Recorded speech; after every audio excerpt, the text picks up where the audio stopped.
A very warm welcome to this webinar on AI and peace building organized by the G20 Interfaith Forum. I'm Pieter Francois, Professor of Cultural Evolution at the University of Oxford and also the Director of Computational Humanities Lab here. And at the G20 Interfaith Forum, I'm the co-chair of the Working Group on Freedom of Religion or Belief. I will be the host and the moderator of this webinar. And today we are joined by two guests and good friends of mine, Lord Alderdice and Julian Weinberg. Lord Alderdice is a psychiatrist and a member of the House of Lords. He was a key negotiator as leader of the Alliance Party of the Good Friday Agreement in 1998, and then he was first Speaker of the Northern Ireland Assembly. He holds a number of honorary academic appointments, including at Oxford, and he's currently also the founding chair of the Concord Foundation. John, a very warm welcome to you, and thank you for agreeing to speak to us. Thank you very much indeed, Peter. It's a pleasure always to be with you, but not least on this forum. Thank you so much. Our second guest is Julian Weinberg.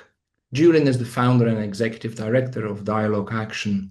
He has over 15 years of experience in leading high-level political dialogue processes, and he has experience working in Europe, Southeast Asia, North Africa, and Western Asia. He's also currently a member of the Computational Humanities Lab at the University of Oxford, and in the past he was a non-resident fellow at Stanford Center for International Conflict and Negotiation. Julian, a very warm welcome to you as well. Thanks very much, Peter. And in fact, still a non-resident fellow at Stanford. Oh.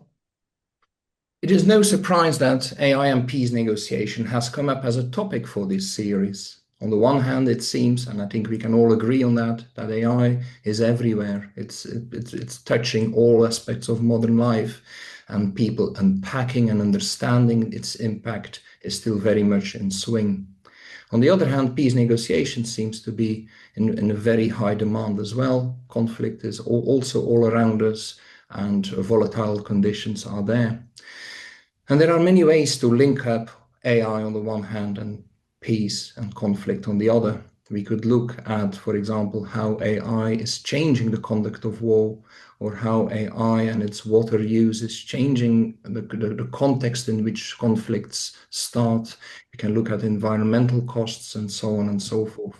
However, for this webinar and this specific topic, I have brought together a very experienced peace negotiator and a very experienced peace facilitator to share with us their views on how AI is actually impacting the peace negotiation process itself. So, Julian, if I may ask a first question to yourself, please. So as an experienced facilitator, can you explain why and when you got interested in this topic? What were the first times that you say, hang on, we need to have a better understanding here? And can you also explain us the rationale for leading and convening a 2-year set of roundtable discussions on this topic and writing up a white paper on it? Yeah, thank you very much, Peter. And we originally, it was getting on for 3 years ago when we were challenged by one of our board members who said to me, how it was sort of 2023, 2024, when we were all kind of watching the sort of opening of AI into the space. And what's going to be the impact on mediation, he asked, on peace building. And originally I'd said, oh, I'm really not sure. Maybe not at all, because peace building mediation, it's about people. It's about people looking each other across a table and really trying to develop relationships. But as we started to think about it and unpack how we were understanding AI, and perhaps thinking about the different processes in the work we do, we thought, no, this is something that we should look into more. It's undoubtedly going to impact our field, as it is many fields. And so we began thinking, well, let's talk to other people in our field. So we started talking to other peace builders, mediators, high representatives, UN envoys. Then we started to talk to some of the policymakers that we work with in government, in foreign ministries, to try and get a sense of what they're thinking about this question. And then we thought it would be interesting to start engaging some of the technology companies as well to see if they'd been thinking about it. And we really came up with kind of two sort of working questions, I think, that guided this process and guided the roundtables that we ended up doing. The first was around, what are the challenges that we think in mediation, conflict prevention, peace building, that we think maybe technologies might be able to help us in, if we're sort of humble enough to think about how challenging the work is that we do. And the second question was adapting a question that we have at Stanford at the Center on International Conflict and Negotiation, which is around, well, what would practitioners do or think about in terms of utilizing technology if they understood the technologies better? And what would technologists create if they understood the problem sets that we faced in our field? So we thought it would be good to start that conversation with them in the room. So you were very gracious to host us at the Alan Turing Institute.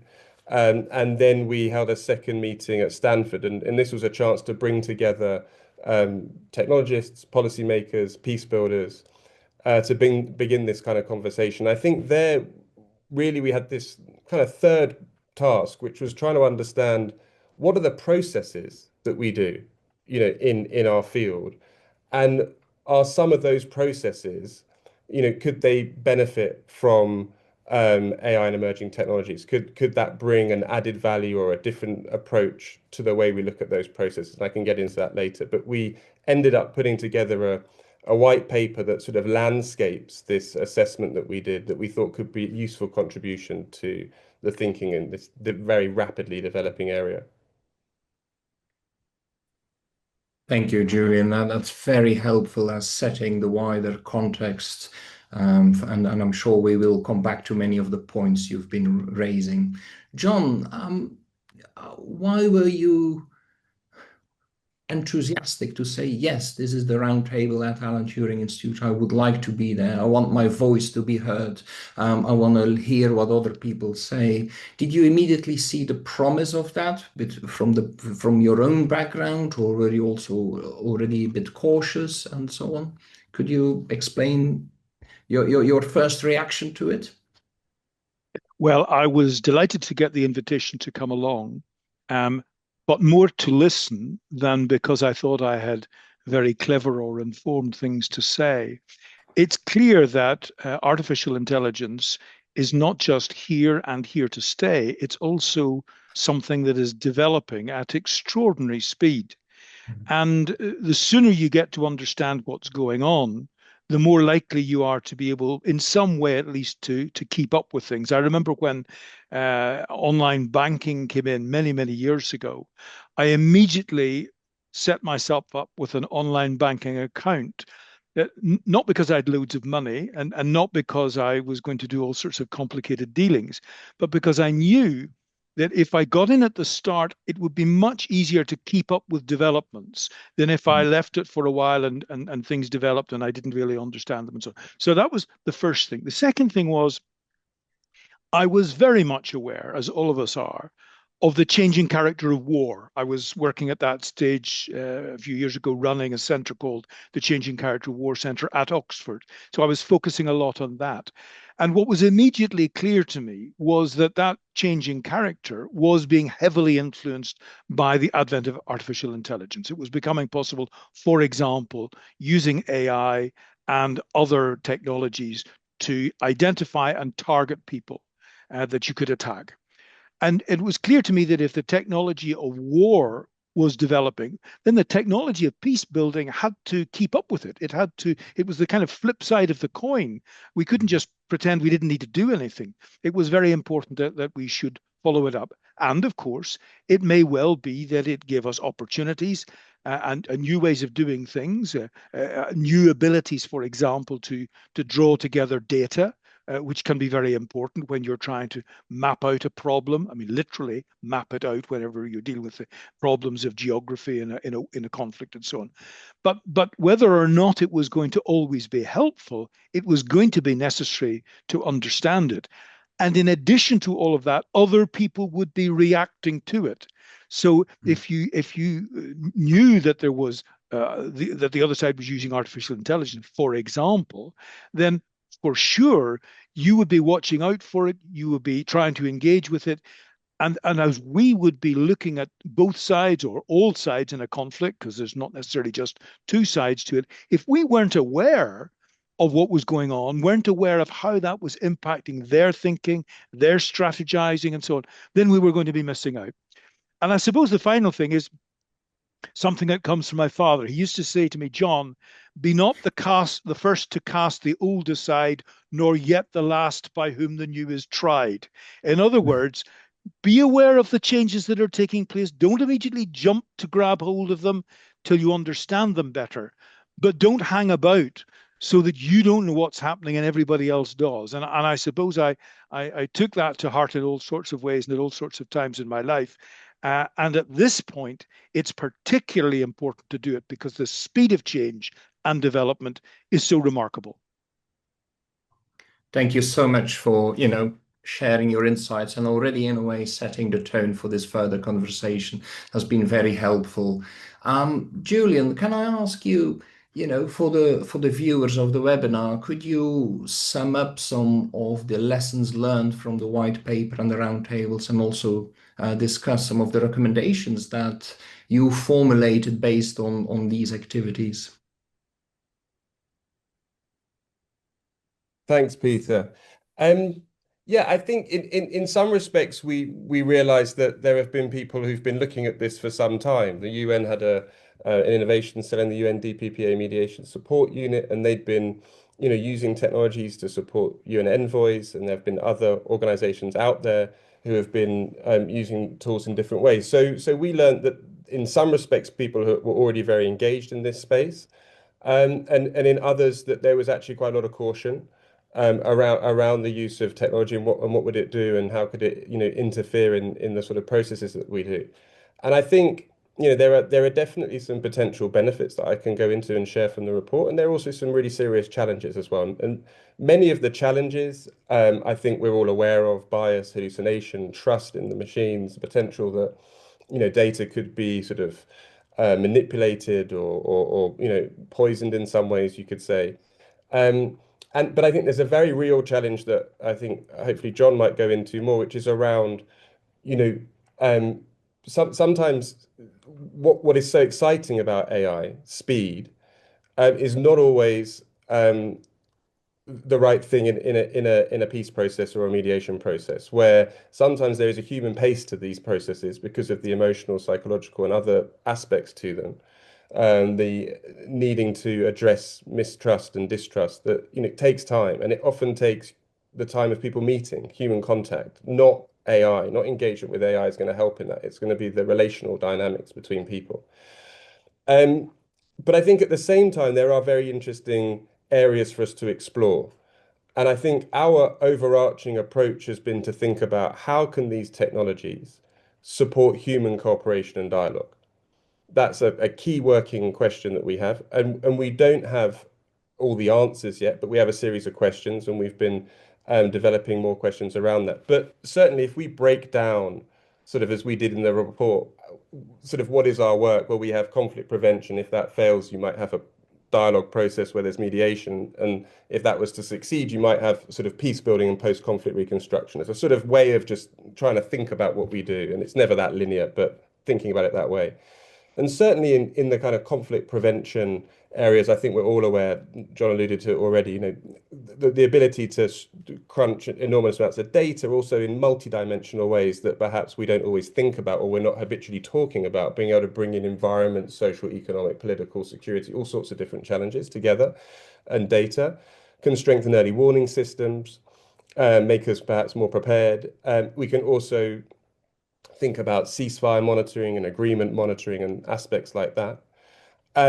When it comes to sort of the areas of mediation and dialogue processes, there's been some really interesting work done by many other people around using deliberative technologies to strengthen inclusion and participation of populations in processes, in key questions, in key moments of those processes to get more buy-in, because I think we're well aware that sometimes what is often referred to as elite bargains in sort of conflict resolution jargon. But when often deals don't always have the buy-in of a wider population, and they can be rejected, or for what have you, perhaps examples of Colombia. So there are aspects there where the processes can be strengthened in terms of participation and buy-in. Perhaps also helping with, language can be very difficult, both in terms of just interpretation, but also the language that we need to try and use to bridge different divides and positions and things like that might be aided by AI. And we also have seen in some of our own pilot work that it's possible to look at common positions, common needs. Surfacing those common needs and positions is quite interesting as well when using AI.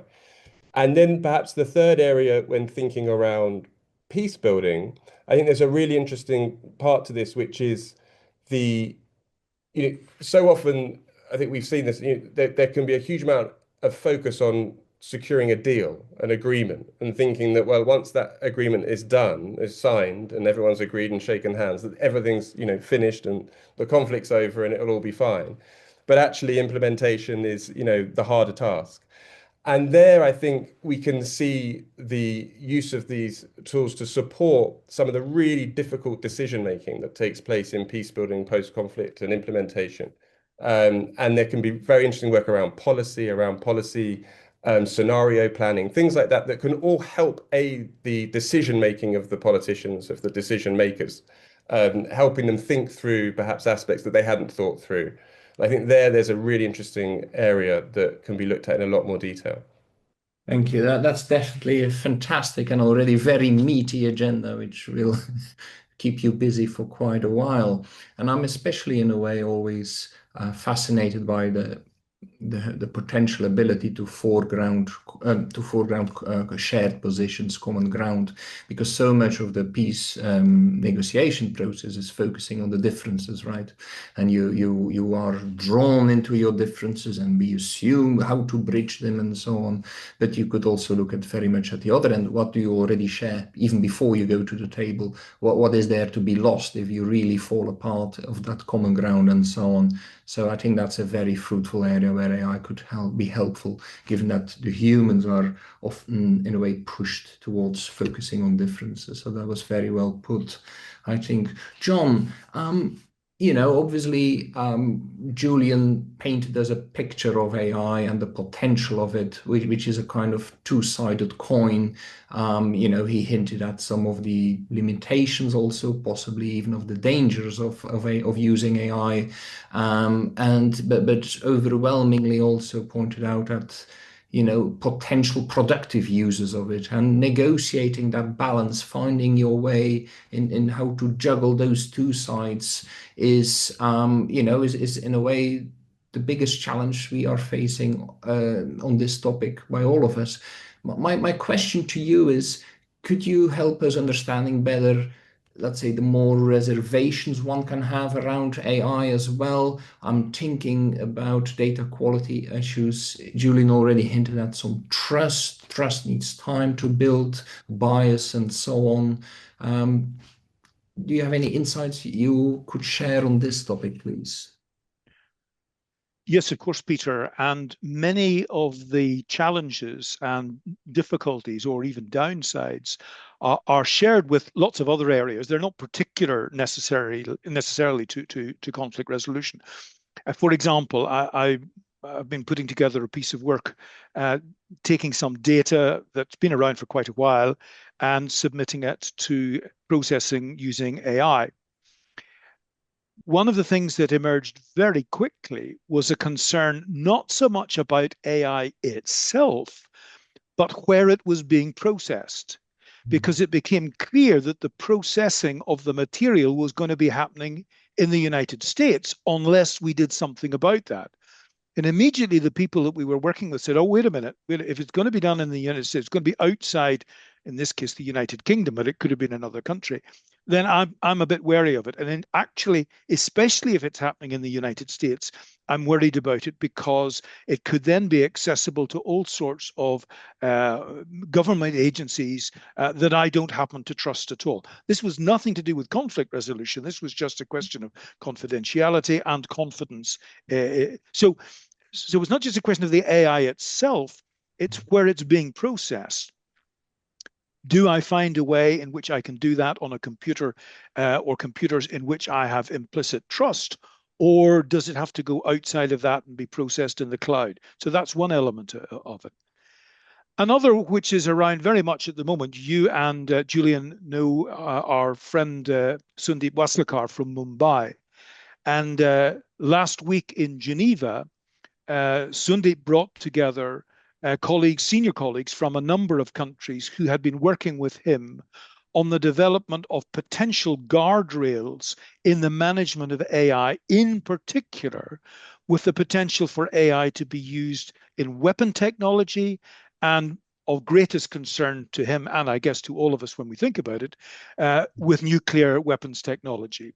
So you're in a situation where you have nuclear weapons and an increasing development of nuclear weapons now.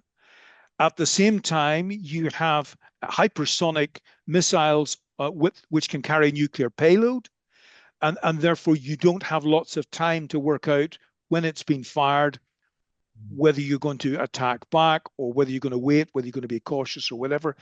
And the pressure is increasingly going to come on military people to use AI to make a determination about whether or not to fire back when they feel that they are being attacked with a hypersonic weapon, which is carrying a nuclear payload potentially.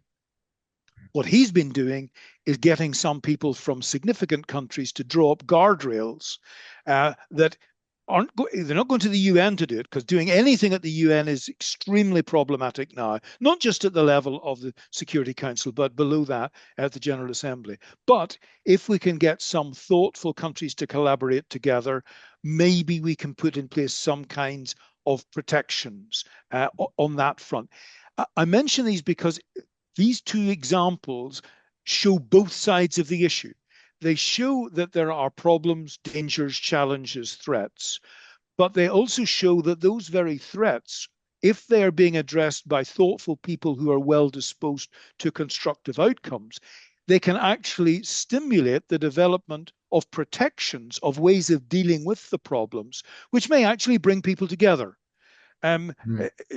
Not just because they have something in common. You mentioned the fact that we tend to look at the differences, but there are often things in common. In conflict, some of the things that are in common are not very helpful. The common factor being fear, or the common factor being suspicion. But having said that, there are common features that can help to bring people together to deal with these challenges. And they are constantly emerging challenges that we have to find a way of dealing with. Some of them, there are almost, you might say, absolute limits, because, for example, when it comes to the speed of AI, and one of the great benefits of AI is it can cope with huge amounts of data at extraordinary speed, and we can all see it every day. You pick up your phone and you put in a piece of information, and it can draw together data from all over the place and give you an answer in no time at all. If you were to set one of your postgrad students on doing this, they could well spend 6 months coming up with the same kind of answer. So the speed is absolutely marvelous and very important, and it really takes us forward. However, the speed's also a challenge, because we haven't found a way yet of substantially increasing the speed at which human beings can process information and process threats. There's a certain limit on what we can do in all sorts of ways. I mean, our physical capacities are pretty limited. You can do a lot of physical exercises and improve your capacities a little bit, but the older you get, the more the limits are. And when it comes to our thinking capacities too, there are very definite limits there.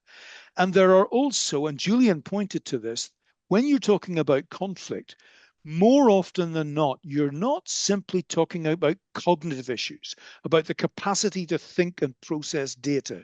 You're also thinking about how people feel about each other and what kind of relationship they have with each other.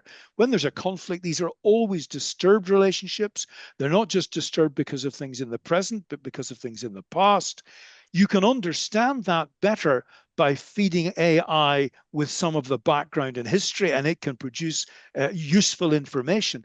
But how you overcome the problem, that's very dependent on the development of relationships and also with the emotional dimension. Some people seem to think that you can develop a relationship with your computer. I'm a bit dubious about what that means about the person's relationships. But certainly in terms of the emotions, the striking thing about AI is it doesn't depend on emotions. Whenever you're driving along with your GPS on the car, it tells you to turn a particular direction. You don't do that. You turn a different direction. No matter how many times you do that, it doesn't get cross with you. It doesn't get angry. At least most of them don't get angry. It doesn't get angry. It just lets you do it.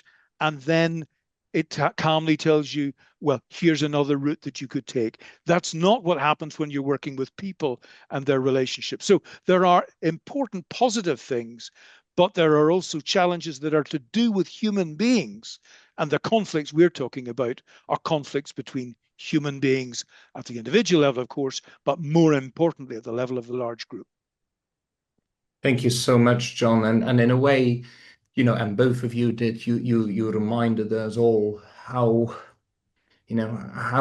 almost overwhelming the impact of AI on these topics can be, both in the potential but also in the complications.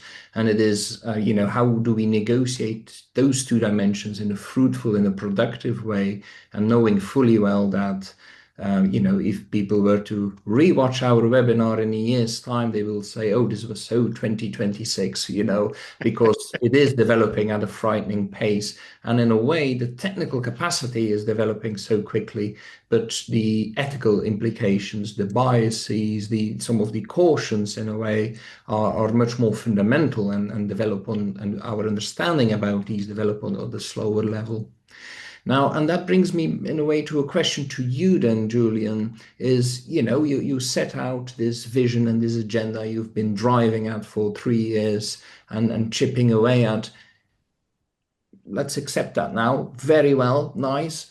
How do we move it on in practice? Now, I'm not interested in a way in hearing what specific technology we are developing or the partnerships, because these things age relatively quickly, but more what is your philosophy of what's your approach that you think is the best one to select? On the one hand, you could say, well, let's lock up a good and fair number of computer scientists in one room and they will design a global system of an AI diplomat, let's say, which will work cross-culturally, works on the perfect data and so on. The other one is a lot more cautious approach and say, well, no, let's favor the local and let's build up from there and let's tinker more and let's bring practitioners, developers together. Obviously, then the question is, how do you scale up? So what is your approach? How do you feel about this tension? Yeah, thanks, Peter. I think this is something that we're looking at, and I think we've still got more questions than answers, but we're certainly, I think I've got maybe 3 different questions. The first question we're still interested to understand is when used in a dialogue process that we're engaged in, do a variety of different technologies do what we think they're going to do? Do they help us surface common ground that we weren't aware of, or common needs or shared needs and risks that perhaps weren't coming up because of the nature of the conversation that had been had and now could be had in maybe a slightly different way? So one, do the technologies help? I think the second question that we're really interested in is, but how do we as facilitators work with technologies in a human-led dialogue process? I think that's a whole set of different questions which we're very engaged in, because when we work with technology, usually it's in an individual basis. We talk with the AI, we brainstorm with it, whatever it might be. But when thinking about groups and groups that are often of very different perspectives, thinking about how do we bring in the technology into the process, the space, is a question that we're looking at quite creatively. And I think it depends on the problem set that we're looking at. Which brings me to my third area, which is really thinking around so far there's a lot of talk about AI replacing jobs. As far as I can tell, it's just a work sort of creator for me. It creates much more work for me than I ever had before. And that's partly because we see it as a sort of working group entry point. to the kind of challenges that we're looking at. Sometimes you might have a sort of intractable problem. People are willing to be coming together to look at it, but they can't find a way forward. So you find, maybe health, maybe environment, different entry points that could create that little bit more confidence or relationships together. May help reduce tension or build some confidence, think about cooperation. And I think technology can do that too. And I think when we look at, and it can bring a different set of dynamic tools through which to have a common assessment, for example. Can we, through utilizing tools as well as discussion together, create common reference tools that reflect shared risks and appreciation of shared risks from a multiple perspective. And therefore, I think I come down to two things at the same time. I think it could be very useful to have a kind of AI LLM that is super trained on all the collective wisdom of people who've been through conflict processes, where they've been, key figures in the decision-making part, whether they've been mediators. And I think there's a lot of case studies and a huge amount of information and data out there that could be very interesting, because we know that people are using AI, they're using different LLMs anyway. And there's been some interesting benchmarking done from different think tanks about, what happens to are the LLMs sort of instinctively escalatory in their advice, de-escalatory, and trying to benchmark to what extent. There's been some really strange studies done, letting AIs live for sort of 14, 21 days in a world. And there's been some quite frightening decision making that have taken place in those studies. So there's lots sort of, out there that we're innocently interacting with. What if we could curate something that was kind of the ancestral intelligence, as someone at one of our roundtables put it, not the artificial, but the ancestral intelligence of our community and wisdom.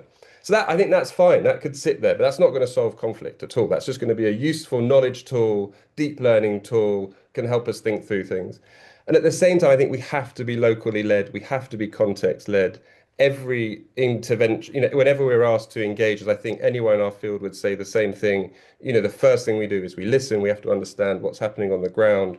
There's no off the shelf sort of rule book or blueprint, just because something worked in one place, it's going to work somewhere else. So I think we have to be locally led. We have to be context led. We have to be innovative and creative in the way that we look at it. But I think we can still have sort of useful deep knowledge tools as well that might be helpful. But fundamentally, and I think this is a risk with AI.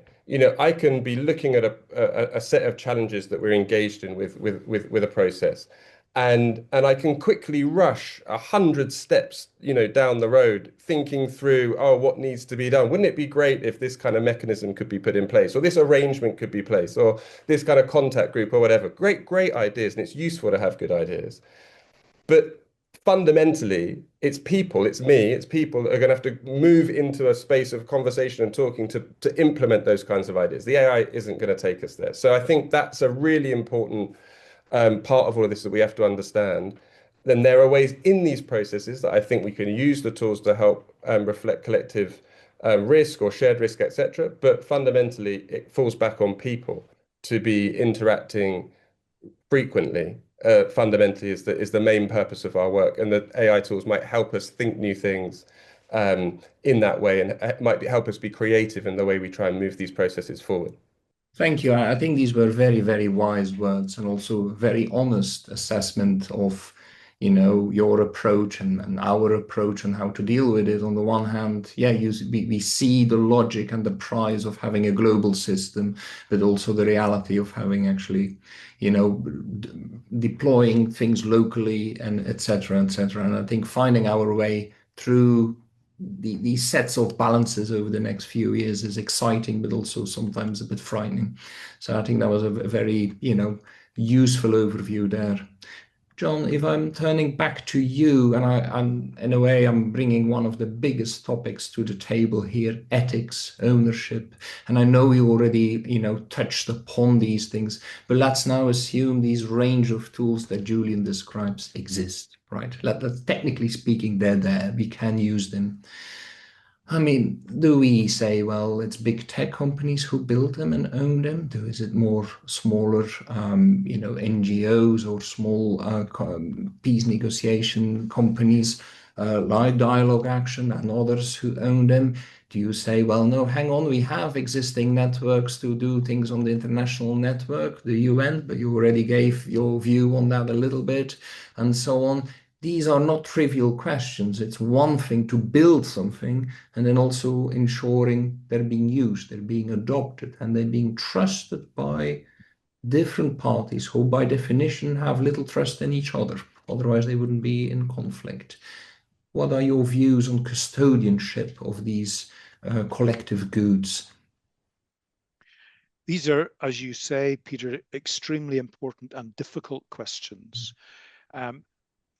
If I may pick up a practical, experiential example, some colleagues in the United States who, and this is very important, who have the capacity, the technical and intellectual capacity to construct such programs. And when you talk about NGOs and peace groups developing them, mostly they won't have the capacity to develop something of that kind. This was a group that had the capacity to do that. And they were extremely troubled about the way that it was being handled by the large corporations who had been developing this. And in fact, what the negotiation or the discussion went as follows. Is it possible for us to set up an opportunity to do this in the UK, though we are based in the United States? Is it possible to also set up one in the Middle East? Why? Because we feel the need to have a degree of independence, because we are not convinced that the ethical standards of the large corporations in the United States are ethical principles that we share. And we're very suspicious and concerned. And the majority of people will, in any case, be suspicious of AI precisely because they don't understand it very well. And when you don't understand something, the natural default position for us as human beings is to be suspicious of it, to be cautious. You're an evolutionary biologist. You know that it's of evolutionary advantage when you meet something that you don't know, that you're cautious of it, because you know there is a risk. If it turns out there's less risk than you thought, that's not a danger in most cases.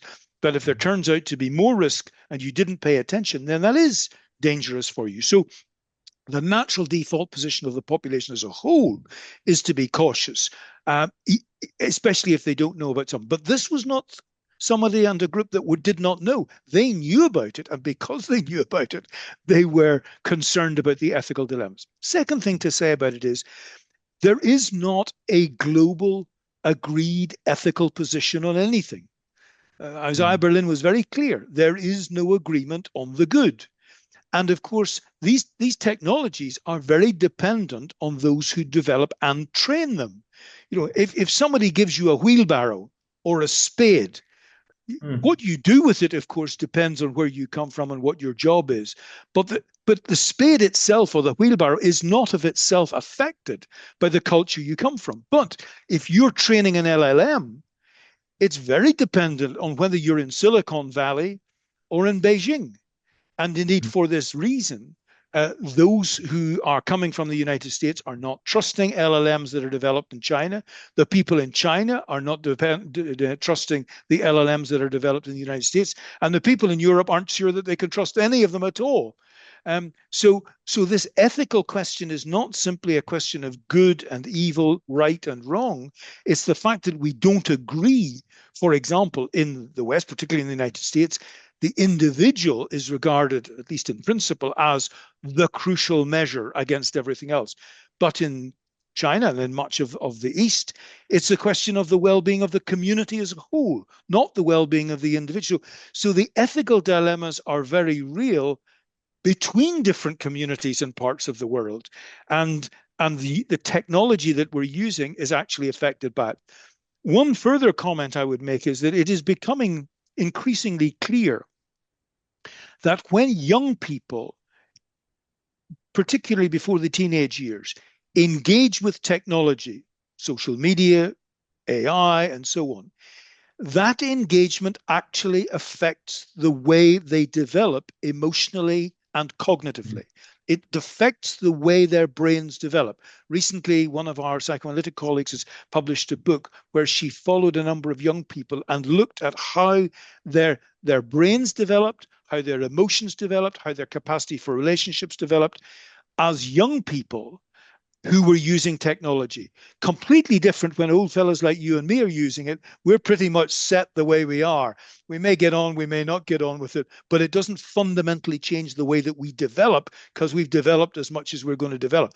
But if you're talking about kids, it's a different story, which is why, for example, in Australia, restrictions are being put on the use of mobile phones and other kinds of technology by young people. So there are huge ethical questions, as you quite rightly point out. And we're only beginning to discover the degree of ethical challenge that there is, not just a challenge of the technology, but a challenge of the different communities from which we come and the different cultures to which we adhere. Thank you very much. And as you say, I mean, these are fundamental large questions. So we will be busy grappling with those for at least another 10 years, and actually for always as we are around. I mean, they are the questions about who we are and why we do what we do. I thought that was a very good and fruitful dialogue we had so far, in which we, in a way, went through some of the rationales why we think AI diplomats or AI and peacekeeping are necessary, looking at some practical recommendations, lessons learned, some also of the more, showcasing the complexities, including the ethics and so on.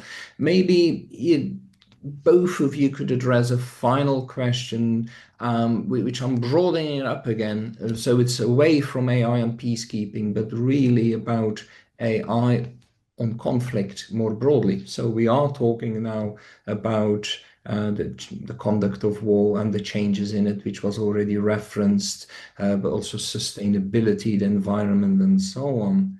I mean, it's probably a bit of a cheeky question, but if I push you and ask you and say, like, is AI on peace? Is that a good thing or a bad thing? And obviously you can say both, but nevertheless, try to say one. And I know you won't.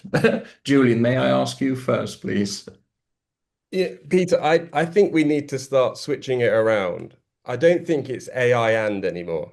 I think it's peace and AI. I think it's conflict and AI, because I think we are the main actors in these things, not the AI, right? But we've sort of been on this journey to understand AI, so we sort of put AI first. But I'd switch it around. So clearly, the positive or negative, it's here, and as John pointed out, it's pervasive and everywhere. But clearly, there are just huge concerns around its use and integration into military decision making, and the conduct of war. I think we have a responsibility to really try and understand how we can utilize these tools and these technologies in our field if they're going to be used to prosecute war by different sides, thinking they might have an edge, and etc. We can all see how that kind of arms race is moving ahead. And I think we have to have a bit of an arms race too, in that sense of really understanding how these tools could be used and working really creatively. Going back to the point with those in the technology sector, I mean, you alluded to it earlier. I think it would be great if we could just lock up some, technologists and peace builders in a room constantly, have them in-house, basically, in our organization, in our processes, so that we are being that creative. I think that's where we need to get to. I'm hoping at Dialogue Action we're kind of building this sort of new architecture of how these challenges can be addressed, or at least looked at. And I think probably like the last thing I say is, I think if we're thinking that AI might make our jobs easier, I think that's really dull. I think that's like the dullest use of AI. I think the most exciting thing is to think about, can we address the most difficult and consequential challenges? And can AI help us in that regard? Can it give us something new that we haven't thought about? And that's something that I get excited about. Thank you so much, John. Can you add to this fabulous answer? You'd make a marvelous interviewer, Julie, Peter, because I always find in politics the interviewer would always say, "Is it this or is it this?" And of course, as a politician in the centre ground, I was always saying, on the one hand, and on the other hand. I put it slightly differently. I think in the short term, as far as conflict is concerned, AI is probably a serious challenge and a problem. I think there are a whole range of difficulties with it, which on balance, and Julian has given us a bit of the other side of it, on balance means it is a problem. You could have said the same 500 years ago about the development of printing, because all sorts of people could publish all sorts of documents that would challenge the establishment and so on. And it didn't produce peace, it produced the wars of religion. But we never go back and say we should never have invented printing. We recognize that there were huge challenges. We overcame many of them, not all of them, but many of them, and were able to make something really useful develop out of that. And I think AI and other technologies are probably something similar. In the short term, whether it's the environment or whether it's conflict or some of the other things we've talked about, it will produce problems for it. It will produce challenges. But that doesn't mean we should either abandon it. We can't. It's there. It's going to continue to develop. But over a period of time, I have some optimism that humanity will find a way to enable progress to come out of this and to enable us to deal better with some of the challenges that we have. Thank you so much, John and Julian, for these answers. We are, in a way, running towards the end of the webinar in terms of the dialogue between the three of us, but I see we already have a number of exciting questions in the chat, so I'm going to throw them in, and whoever of you says like, oh, I want to contribute to the answer, you go for it. My first question from the chat is, it turns the whole logic upside down, and rather than saying what AI in a way can do for us, it is, well, let's assume these solutions are there. How can we mature as humanity to make these things possible? So I'm reading out a question directly, and based on your experiences, what can we do as humanity that would help the AI help us in peace building? How do we need to mature in a way to implement the suggested solutions AI presents? So that is quite a big question, looking at from the other way around. Any first answers from either of you on that one? Well, one of the things that has been going on, as you know, at Oxford, Peter, is that a friend of ours has been gathering data about the negotiation of constitutions. He started with the American Constitution, drew together all the information he could get from anywhere in the world, brought this together and has made it open source available. And he's doing this with a whole series of other conflicts and the constitutional resolutions of them. AI can do that and make it available. And there are lots of other things. Julian has referred to techniques of negotiation and all of these things can be brought together and made available. The more we can do that, I think the more it is helpful. It doesn't necessarily solve the problems, but it is a helpful set of resources that becomes available simply because of the extraordinary capacity of AI to analyze material and data and make it available. Thank you, John. What role is AI occupying in surveillance technologies? But in a way, also, could you give some insights on that, but also saying, well, is surveillance data, how useful is that for the AI diplomat and for the AI and peace negotiation process? Is that a major source, a minor source of data, and so on? And obviously, the person asking the question is very much interested in the ethical dimension of surveillance data and potentially the use of surveillance data in the AI diplomat. It's a very difficult one. When, for example, you have responsibilities for managing the security of a community or a country, traditional policing involved intelligence gathering. And when you did that, there were always problems about ethical problems about how you would manage it, how you would check the accuracy of it, and the kinds of things that you could apply it to. And frequently you had to go to courts or go to a judge to get permissions to do things and so on and so on. When you move to automating that so that you've got hundreds, thousands and thousands of cameras around in your country, as you have in the UK, as you have in China, as you have in other countries as well, and you connect those up with AI programs that can analyze the faces of the people that are walking down the street, people who are not suspects, who are not involved in anything at all, and managing that data to start looking at whether or not this may be what the police often call a person of interest, which means somebody that they're trying to track because they think they might be involved in some kind of criminal activity. I think the fear that people have, and what I think is a legitimate fear, is that the degree of power that invests in whatever authorities there are is so great that you've got to beg questions about it, and you've got to put, as best you can, guardrails in place.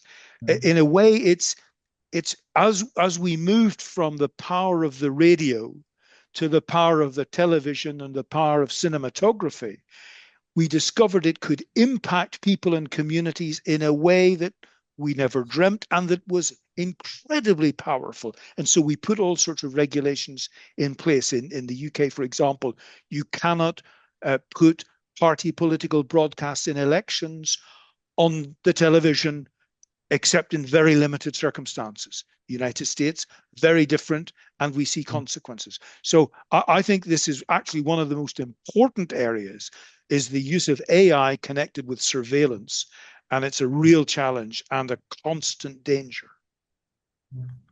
I agree with that, and in a way, but I also agree with Julian, who says to some extent it's an adjacent topic. But I understand why people are focusing on surveillance and the data it generates. It's very capturing the imagination. What will they do with it? And I fully acknowledge that. But obviously, for any AI diplomat, we're working towards. This could be a data set. It doesn't have to even be a data set. There are plenty of other data sets which could be helpful, to facilitate the peace negotiation process. I understand in a way the star power of surveillance data in terms of capturing imagination, but it's, the range of data is obviously a lot harder, larger than that. Maybe a last question we're having is, and how do we reconcile the AI potential for peace building, but at the same time be cognizant of its environmental consequences by using AI? So in a way, if we are going full on the AI, are we not generating the next conflict based on water resources, energy, etc.? How do you balance the two? Julian, do you want to pick up on that one first? I think it's a very real challenge. It's a huge challenge. And, on the one hand, there's so much investment, one hopes that they can continue to innovate and find ways to make it more environmentally, less damaging. But it is a big issue. It's a huge issue. And of course, on you've got several sides to it. People are using it because they feel it gives them insight or ideas or what have you. So there is a huge pull to engage with the tools. I hope that on the one hand, there can be ways to address the environmental aspect, because I think the tools do hold promise. We've seen it in medicine and in many ways hold promise for positive benefits for humanity. But at the same time, I think the risks are very, very real, and we have to be talking about them. Thank you. John, do you want to pick up on I would just say, Peter, that one of the important things about this event, about this webinar itself, is not just the content of it and the conversation with it, it alerts people to important issues. And hopefully those who listen will follow up in their thinking. When we hope it will alert people. Yeah. Makes this possible. And it's quite clear they have not been concentrating on the environmental challenges for their own countries. You mentioned things like availability of water. So I hope that by having this event, it will alert people to the challenges, not so that they run away from it all and they say, oh my goodness, we can't possibly do any of that, but rather that all of those who are involved recognize the challenges and say, what can we do about them, rather than, oh, well, there's loads of money involved, so let's not think about it at all. Or we've got to run away from it because it is so dangerous. alerting people to it, getting them to think about it. For me, that's the most important thing about a webinar like this. Thank you so much, John, and also Julian. We are at the end of our time. We are also at the end of our list of questions. So I will use this as an opportunity to thank you both very, very much for this engaging conversation. I think if we have succeeded in one thing, it is showing that this is not a solution, but this is an ongoing conversation. And no doubt over the next years to come, this conversation will continue, including at the G20 Interfaith Forum, and it's an important topic and one urgently need to address. I would also like to thank our viewers online, our viewers later on the YouTube channel. Thank you for taking the time and listening to us. And I will conclude by saying that obviously this webinar is part of a series, so please join us for the next webinar in the G20 Interfaith Forum series on AI and faith. This webinar will be held on Thursday, August 6th at the same time, which is noon Eastern Standard Time. The webinar will be on AI and human flourishing, definitely another topic close to my heart. AI can, and I'm quoting here, AI can support human flourishing when it is designed to enhance rather than replace uniquely human capacities, such as empathy, creativity, and moral judgment. So please register to watch this informative webinar by going to the G20 Interfaith Forum website. It should be a great discussion. And once more, thank you all for watching. And John and Julian, thank you for your insights and time. Thank you. Thank you very much. Thank you very much.